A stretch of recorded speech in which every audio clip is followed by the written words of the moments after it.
샬롬, 한 주간을 마무리하는 토요일 아침입니다. 이 토요일에도 우리 하나님께서 예수 그리스도 안에서 주시는 은혜와 평강이 모든 것들을 잘 마무리할 수 있기를 기도하고 축복합니다. 함께 읽고 묵상할 말씀은 히브리서 5장 8절로부터 10절 말씀입니다. 제가 읽어봅니다. 그가 아들이시면서도 받으신 고난으로 순종함을 배워서 온전하게 되셨은즉 자기에게 순종하는 모든 자에게 영원한 구원의 근원이 되시고 하나님께 멜기세덱의 반차를 따른 대제사장이라 칭함을 받으셨느니라. 아멘. 사순절도 이제 중간 정도 지나가고 있습니다. 계속해서 그리스도 예수의 고난, 또 우리의 고난을 생각해 보고 있는데 오늘은 하나님의 영광과 고난이 어떤 관계가 있는지를 생각해 보고자 합니다. 하나님의 영광과 인간의 고난은 깊은 연관성을 가지고 있습니다. 하나님께서 연약한 인간을 사랑으로 돌보신다는 점은 사실 쉽게 이해할 수 있지만은 영광스러운 하나님과 인간의 고난 사이의 관계는 이해하기 어렵게 느껴질 때가 있습니다. 왜냐하면 본래 하나님의 영광과 인간의 고난은 직접적인 관계가 없기 때문입니다. 다시 말해 인간의 어떤 고난도 하나님의 영광에 도달할 수 없으며 인간의 고난이 하나님께 미치는 영향은 전혀 없다는 것입니다. 이는 본질적으로 하나님이 창조주이시고 인간은 피조물이기 때문입니다. 그럼에도 대부분의 문화, 철학, 그리고 종교는 고난을 각기 다른 방식으로 정의하고 그 원인과 이유를 설명하며 이를 통해 얻을 수 있는 유익을 제시합니다. 성경의 욥기는 문학과 철학의 관점에서 고난에 대한 백과사전과도 같습니다. 그런데 고난에 대한 깊은 통찰을 제공하는 욥기 역시 예외는 아닙니다. 욥기의 메시지는 하나님께서 욥에게 고난을 허락하신 이유가 그가 살아있는 동안 진정한 용서를 실천할 수 있는 완전한 존재로 성장하도록 하기 위함이라는 것입니다. 그러나 이를 이해하지 못한 욥에 가까운 사람들은 그가 겪는 고통이 하나님께 대한 온전한 삶을 사는 데 있어 뭔가 잘못된 점이 있었다고 지적합니다. 이처럼 세상의 문화, 철학, 종교가 정의하는 고난은 사람들을 더 나은 존재로 만들어가기 위한 것이라고 말을 하는 것입니다. 그리고 일부 고등 종교에서는 죽음 이후 새로운 생애를 위한 것이라는 엉뚱한 주장을 하기도 합니다. 자, 그럼 여러분은 왜 고난을 겪어야 하는지, 그리고 그로 인해 왜 고통을 받아야 하는지에 대해서 한 번쯤은 생각해 보신 적이 있을 것이라 생각됩니다. 많은 사람들은 고난을 운명이나 팔자 혹은 악이나 죄의 결과로 여기거나 하나님께서 더 나은 것을 주시기 위해 주시는 시련이라고 믿습니다. 우리는 하나님과 함께 그 고난을 극복하기 위해 또한 노력합니다. 그러나 어떤 이들은 피할 수 없는 고난이라면 오히려 즐기라는 무책임한 조언을 하기도 합니다.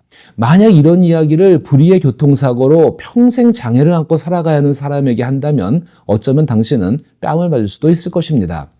성경은 고난의 원인을 제시하지만 고난 자체를 정의하지는 않습니다.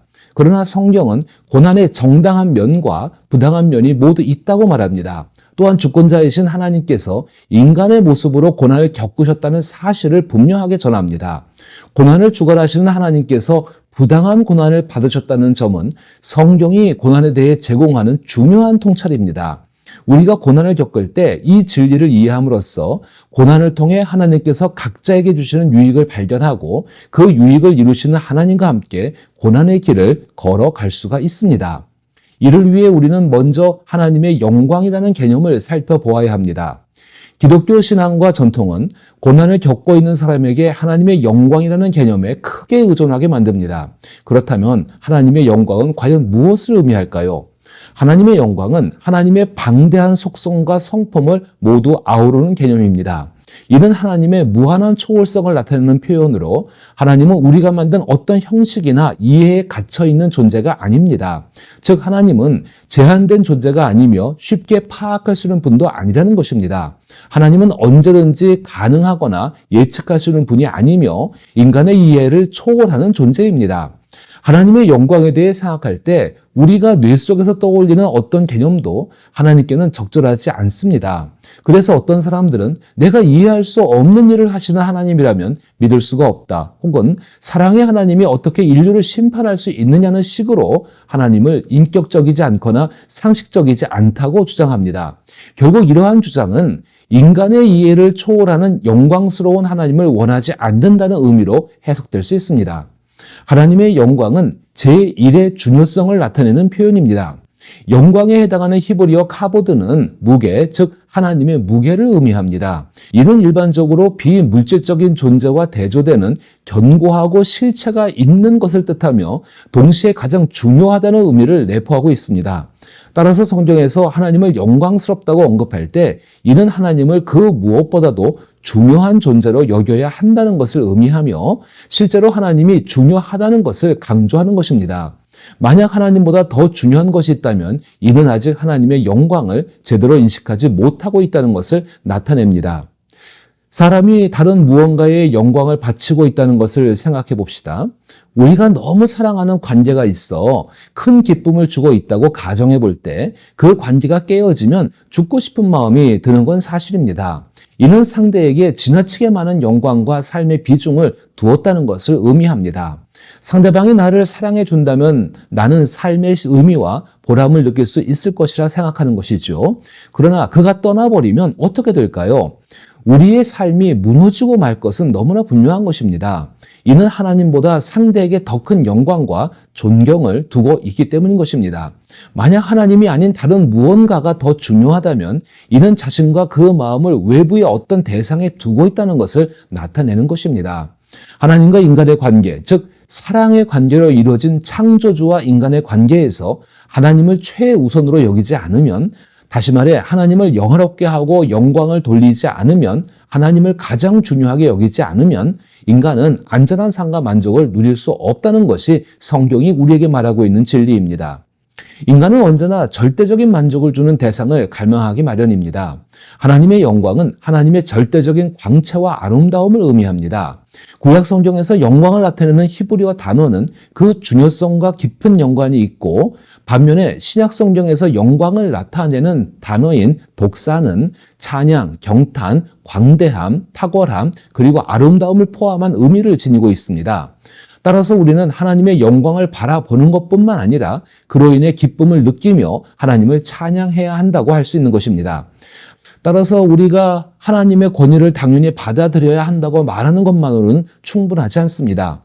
우리는 하나님의 아름다움을 직접 경험해야 하고 하나님을 영화롭게 하는 것에 대해서 단순히 순종하는 수준에 그치지 않고 우리가 자발적으로 하나님의 영광에 매료되어 즉각적으로 순종하는 것을 의미합니다. 하나님께서 모든 기쁨과 만족의 원천, 즉 모든 물줄기의 발원지라는 사실을 깨닫지 못하면 우리는 늘 공허함을 느낄 수밖에 없습니다. 그러므로 하나님을 영화롭게 한다는 것은 하나님의 이해할 수 없는 것과 초월성을 인정하고 하나님을 최고의 존재로 여기며 더욱이 하나님의 아름다움에 기뻐하는 마음을 갖는 것을 의미합니다. 이는 하나님을 진정으로 모시는 삶을 사는 것입니다.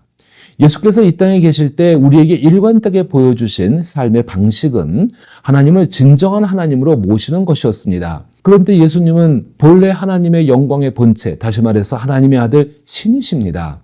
성경은 하나님의 영광이 예수 그리스도라는 몸을 입고 사람과 똑같은 모습으로 고난 받으셨음을 분명히 전하고 있습니다. 그가 아들이시면서도 받으신 고난으로 순종함을 배워서 온전하게 되었은즉 자기에게 순종하는 모든 자에게 영원한 구원의 근원이 되시고 하나님께서 멜기세덱의 반차를 따른 대제사장이라 칭하심을 받으셨느니라. 예수 그리스도는 하나님의 아들이십니다. 그런데 그 하나님의 아들께서 겪으신 고난은 모두 부당한 것이었습니다.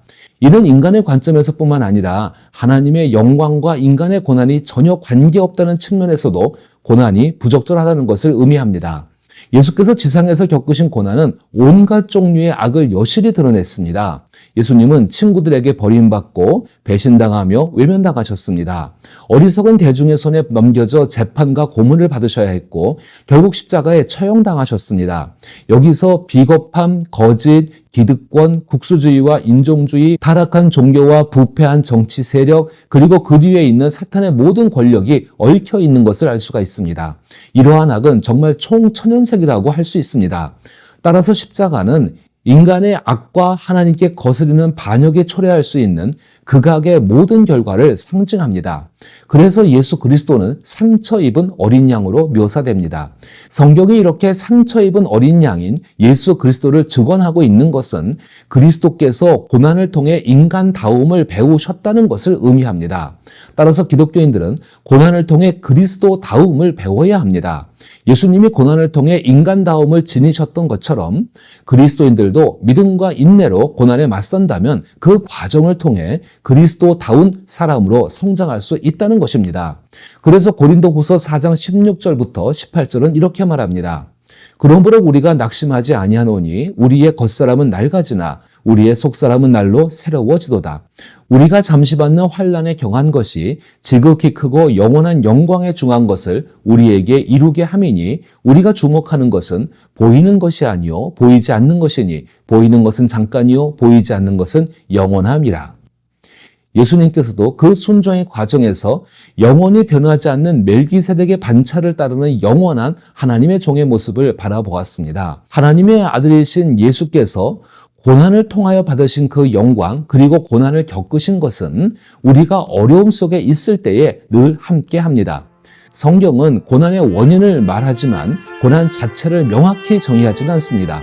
고난은 분명히 정당한 측면과 부당한 측면 모두를 가지고 있습니다.